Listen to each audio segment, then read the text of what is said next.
한번 살펴봤는데요. 그중에서도 임대차 보호 3법이 좀 눈에 띄었습니다. 지난주부터 실시가 됐습니다. 그런데 이 정부가 좀 의도한 것과 달리 부작용 아닌 부작용이 좀 속출하고 있다고 들었습니다. 어떤 내용인지 한번 살펴볼까요? 네.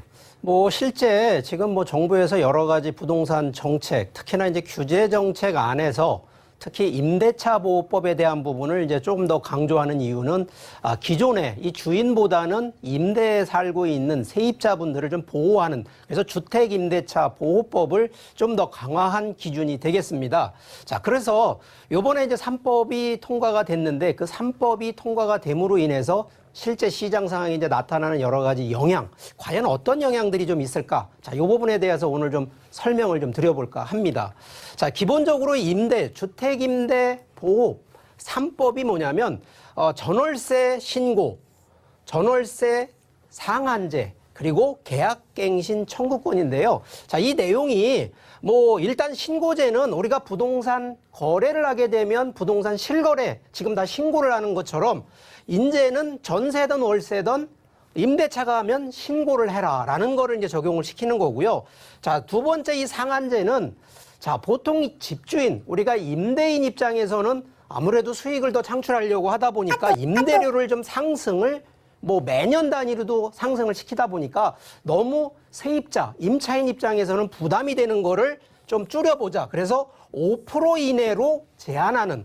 그리고 마지막 이 계약갱신 청구권이라는 거는 보통 전세는 2년을 주기로 교체를 하는데, 자, 이게 2+2라 그래서 일단 2년은 보장이면서 추가로 2년을 더 보장해주는, 그러다 보니까 총 4년 동안은 안전하게 전세로 거주할 수 있게끔, 자, 이런 부분을 좀 보장하겠다 해서 임대차 보호법이 지금 이렇게 적용이 되고 있는데, 자, 이게 실제 법은 상당히 이론적이던 상당히 좋습니다. 이 세입자나 임차인을 보호하는 게 맞는데, 자, 이제 현재 시장에서 적용되는 케이스로 보면 이게 상당히 이제 논란, 그리고 서로의 분쟁, 이 분쟁거리들이 좀 많아질 수밖에 없는 소지들이 좀 있습니다. 그 중에 하나가 아무래도 이제 임대차 만료되시는 분들이 아무래도 임대인 입장에서 임차인을 내보낼 때, 자, 내보낼 때 본인이 직접 거주를 하게 되면 문제가 없는데, 과연 집주인 입장에서 실제 거주를 하는 거를 이 나가시는 세입자, 임차인 입장에서 과연 어떻게 확인을 할 것이냐. 자, 이 부분에 대한 거 상당히 좀 향후에 분쟁거리 좀 될 수가 있고요.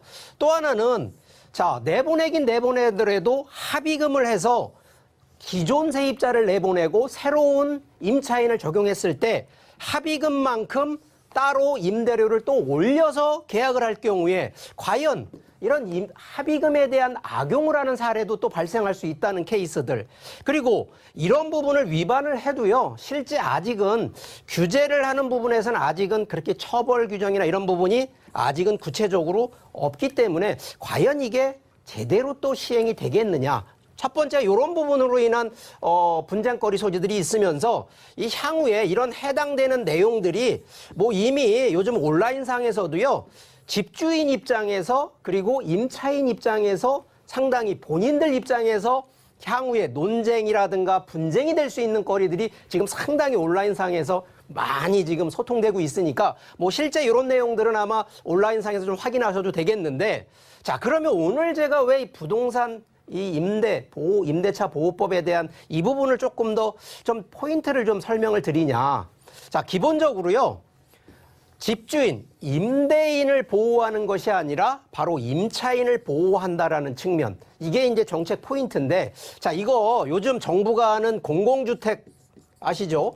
공공주택은 임대주택인데, 자, 그러면 임대인이 지금은 개인 주인이 아니라 여기가 예를 들어 정부가 딱 들어가면 정부가 주인이고 국민이 임차인이 되는 이런 시스템으로 정책 포인트가 좀 바뀌어가고 있고요. 두 번째는 전세 시장이 현재로서는 가장 활성화되고 있는데, 자, 이런 시스템으로 바뀌게 되면요, 자, 이제 전세를 안 가고 오히려 이 소유자, 이 주인 입장에서는 오히려 월세나 이 보증부 월세라고 하는 이 반전세식으로 전환이 되기 때문에 아시겠지만 임대차 보호법은 월세 기준보다는 전세 쪽이 오히려 더 규제의 틀 안에 있기 때문에 이 틀에서 벗어나려고 결국은 월세 시장 쪽으로 전환이 된다라는 이런 정책 포인트로 넘어가고 있는 부분이고요. 세 번째는 이 공급량 측면인데 과연 지금도 현재 이번 8월 4일 날 이 수도권 이 주택 공급 방안을 발표를 했는데도 불구하고 과연 이 공급량을 얼만큼 해줘서 임대가를 낮추겠느냐.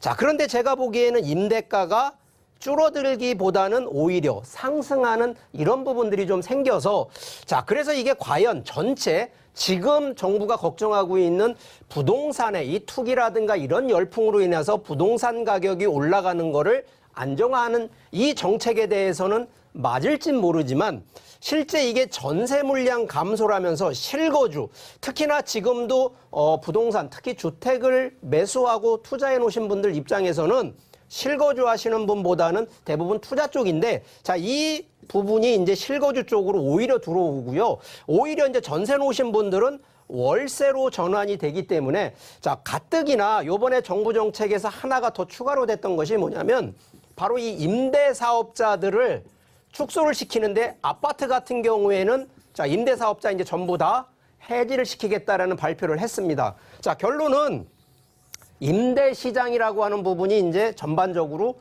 축소가 될 수밖에 없는 그런 부분이 되겠고요.